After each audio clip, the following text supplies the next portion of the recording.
Isang mapagpalang araw na naman mga katusok at mga kabulaklak. Ito na naman, may ginawa akong order through WhatsApp sa customer. Ikinol lang niya yan at minessage at nag-send ng picture. Ganyan daw yung gusto niyang kalitawan at sabi ko naman, madam, wala kaming bulaklak na available na katulad ng mga isinend mong picture.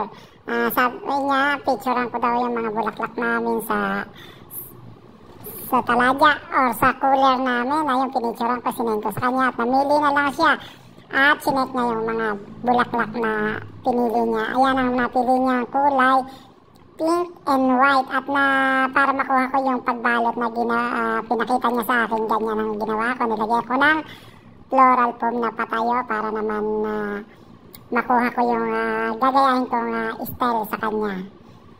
Kaya tapos na nire-ribunan ko na at mamaya ipipicturean ko na isesend ko na kay madam. At after 1 hour nga raw pupunta na si madam, kukunin na. At sabi naman salamat daw at okay naman yun na gawa ko na maayos yung nung na-send ko yung picture, okay naman daw at salamat. Kaya na nga, tapos na picture na, video para may pang post na naman si Katusok. Ayan. Nilagyan ko pa yung dagdag. Halos 20 real ang dagdag.